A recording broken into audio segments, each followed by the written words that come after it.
بسم اللہ الرحمن الرحیم۔ پاک پروردگار کے بابرکت نام سے شروع کرتا ہوں جس نے مجھے بولنا سکھایا۔ نس سے واقف ہے، رگ رگ جاتا ہے، مجھ کو مجھ سے بہتر میرا رب جانتا ہے۔ محترم ناظرین، آج کا ہمارا موضوع قیامت کا سور کیسا ہوگا، قیامت کا سور کیسے پھونکا جائے گا، اس کی دہشت، اس کا خوف کیسا ہوگا۔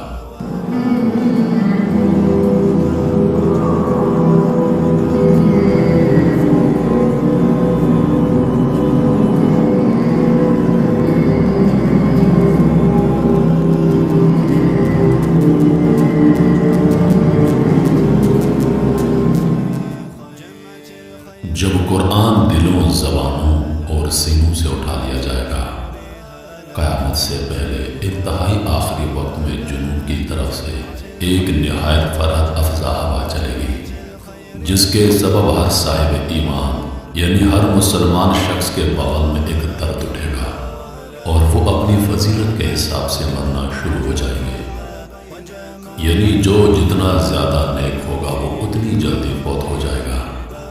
جب تمام اہل ایمان، جب دنیا کے تمام مسلمان اس دنیا سے ختم ہو جائیں گے تو اس وقت دنیا پر حبشہ والوں کا غلبہ ہو جائے گا اور پوری دنیا پر ان کی حکومت ہوگی۔ صحیح بخاری اور مسلم میں روایت ہے کہ حبشہ والوں کی جب حکومت آئے گی تو وہ خانہ کعبہ کو گرا دیں گے اور حج موقوف ہو جائے گا۔ اس وقت قرآن مجید دلوں، زبانوں اور کاغذوں سے اٹھا لیا جائے گا۔ قرآن مجید کے تمام حروف آسمان کی طرف اٹھا لیے جائیں گے۔ خدا ترسی، حق شناسی، خوف آخرت لوگوں کے دلوں سے ختم ہو جائے گا اور شرم و حیا ختم ہو جائے گی۔ لوگ راستوں پر گدھوں اور کتوں کی طرح زنا کریں گے۔ اس وقت حکام کا ظلم اور ان کی جہالت، رعایا کی ایک دوسرے پر دست درازی بڑھ جائے گی۔ پھر دیہات ویران ہو جائیں گے، بڑے بڑے قصبے گاؤں کی طرح اور بڑے بڑے شہر معمولی قصبوں کی طرح ہو جائیں گے۔ قحط، وبا اور غارت گیری کی آفتیں ایک کے بعد ایک نازل ہوں گی۔ اس وقت میں جماع یعنی جسمانی تعلق بہت زیادہ قائم ہوگا، لیکن اس کے مقابلے میں اولاد پیدا کرنے کی شرح انتہائی کم ہوگی۔ جہالت اتنی زیادہ ہو جائے گی کہ کوئی شخص اللہ کا نام لینے والا نہیں ہوگا، یعنی کسی شخص کی زبان پر اللہ کا لفظ ہوگا ہی نہیں۔ پوری دنیا میں فتنے بڑھ جائیں گے، جس کے بعد بہت سے لوگ آفتوں سے تنگ آ کر اپنے اہل و عیال کے ساتھ شام کی طرف چلنے لگیں گے۔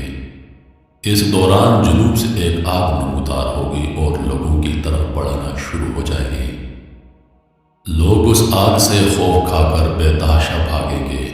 بھاگنے والے لوگ دوپہر کو تھک جائیں گے اور اپنی عاجزی کا اظہار کریں گے تو یہ آگ بھی ٹھہر جائے گی، جس کے بعد یہ لوگ آرام کریں گے۔ صبح ہوتے ہی آگ پھر ان لوگوں کا پیچھا کرے گی، انسان اس سے بھاگیں گے۔ یہ آگ ان کا اسی طرح پیچھا کرتے کرتے ملک شام تک پہنچا دے گی اور پھر غائب ہو جائے گی۔ جب آگ غائب ہوگی تو بعض لوگ اپنے اپنے وطن کی طرف واپس لوٹ جائیں گے، لیکن بہت سے لوگ شام میں موجود رہیں گے۔ اس کے بعد لوگ 3 یا 4 سال تک غفلت میں پڑے رہیں گے اور دنیاوی نعمتیں، دولت اور شہوت رانی بکثرت ہو جائے گی۔ اسی دوران جمعہ کے روز 10ویں محرم کو سور پھونکا جائے گا۔ وہ ایک باریک اور لمبی آواز ہوگی جو ہر طرف کے لوگوں کو یکساں سنائی دے گی اور لوگ حیران ہوں گے کہ یہ کیسی آواز ہے۔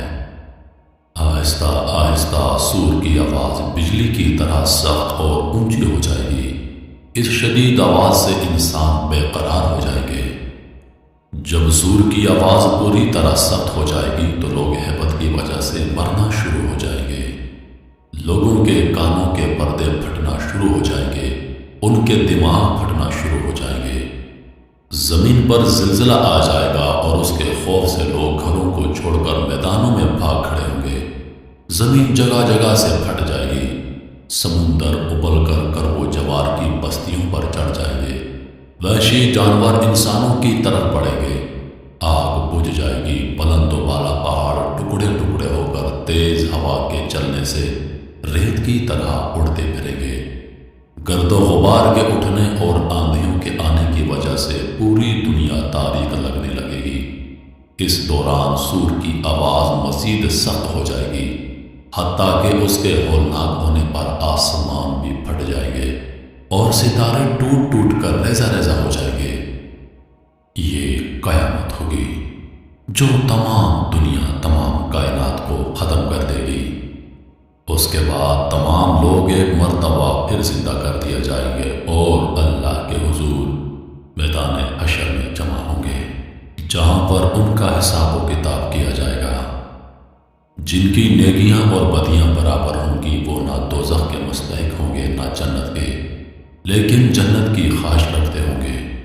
وہ شروع میں آراف میں رہیں گے اور آخرکار اللہ تعالیٰ کے فضل سے جنت میں جائیں گے۔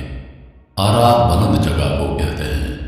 جنت اور دوزخ کے درمیان ایک دیوار ہے جو جنت کی لذتوں کو دوزخ تک اور دوزخ کی تکلیفوں کو جنت تک پہنچنے سے روکتی ہے۔ اس دیوار کی بلندی پر جو مقام ہوگا اس کو آراف کہتے ہیں۔ بعض نے کہا آراف بمعنی معرفت ہے کہ اس مقام سے اہل جنت و اہل دوزخ ان کی پیشانیوں سے پہچانے جائیں گے۔ اصحاب آراف کے بارے میں مختلف اقوال ہیں۔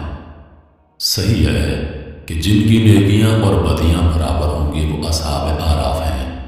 یہ لوگ درمیان میں ہونے کی وجہ سے جنت اور دوزخ دونوں طبقوں کی کیفیتوں سے متاثر ہوں گے۔ تمام لوگوں کے اعمال تولے جائیں گے، جس کی نیکیاں زیادہ ہوں گی اس کو جنت میں داخل کر دیا جائے گا اور جس کی برائیاں زیادہ ہوں گی وہ دوزخ میں جائے گا۔